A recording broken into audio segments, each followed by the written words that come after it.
ओम नमः शिवाय। सच्चे दरबार की जय। जय माता की। मित्रों, मेरा नाम युधिष्ठिर है और हम भगवान विष्णु के 24 अवतारों की कथा में से भगवान के परशुराम अवतार की चर्चा जो है वो आज आपके सामने कर रहे हैं। इस कथा के अंदर हमने अभी तक जो है वो समझा है कि भगवान परशुराम के अंदर क्षत्रिय और ब्राह्मण दोनों के गुण थे। वो परम जो है वो पराक्रमी भी थे और ब्राह्मणत्व को साथ लेकर चलते थे। उनकी माता ने जब 21 बार जो है वो विलाप किया अपने पति के वियोग में, तो उनके पिता जो है उनको मार दिया था सहस्त्र अर्जुन ने। ऐसी कथा जो आपने पिछली बार जो है वो सुनी होगी।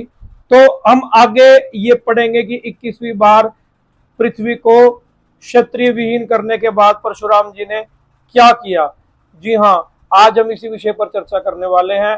और ये कथा जो है वैसे तो आपने सुन रखी होगी, लेकिन अगर आपने नहीं सुनी तो इसको पूरा सुनना। अगर सुन रखी है तो आप ये बताना कि हमसे आपको ये कथा कैसी लगी। तो आइए शुरू करते हैं। भगवान परशुराम जी जो हैं वो 21 बार पृथ्वी को क्षत्रिय विहीन करने के बाद उन्होंने जो है वो कश्यप ऋषि को बोला कि हम पृथ्वी आपको दान में देना चाहते हैं। और परशुराम जी ने वो पूरी पृथ्वी जो है वो कश्यप ऋषि को दान में दे दी।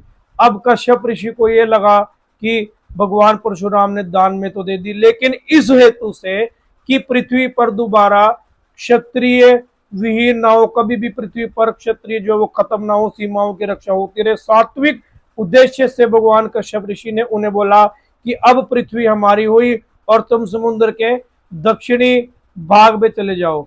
तब भगवान परशुराम जी ने ये विचार सुनते हुए कश्यप ऋषि का, क्योंकि परशुराम जी के पूर्वजों ने भी, बड़ों ने भी ये बात बोली थी कि 21 बार पृथ्वी को जो है वो क्षत्रिय विहीन करना गलत बात है। आप इस कार्य से हट जाओ और पृथ्वी को जो है वो आप फ्री कर दो। अपने पूर्वजों की बात भी मानी, कश्यप ऋषि की बात भी मानी, सभी की बात मान के भगवान ने जो है वो पृथ्वी को कश्यप ऋषि को दान में दे के वो समुद्र पे महेंद्रांचल पर्वत के पास वो चले गए। महेंद्रांचल पर्वत ने भगवान परशुराम को शरण दी। भगवान परशुराम जी आज भी जीवित है ऐसा कहा जाता है और सब जीवित के अंदर भगवान परशुराम जी का जो है वो नाम आता है। उसके बाद भगवान परशुराम जी की रामायण काल के अंदर जब भगवान राम जो है वो माँ सीता के लिए वो धनुष जो है वो तोड़ देते, प्रतंच चढ़ाते चढ़ाते, तब परशुराम जी का जिक्र आता है। लेकिन उनका अवतार काल जो है वो समाप्त हो चुका है।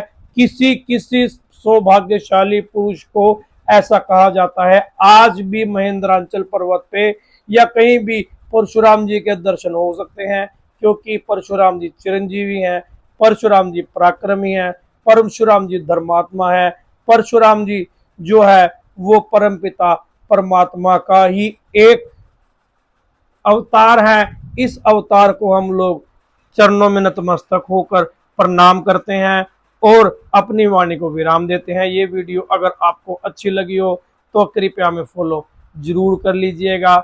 ओम नमो शिवाय। सच्चे दरबार की जय। जय माता।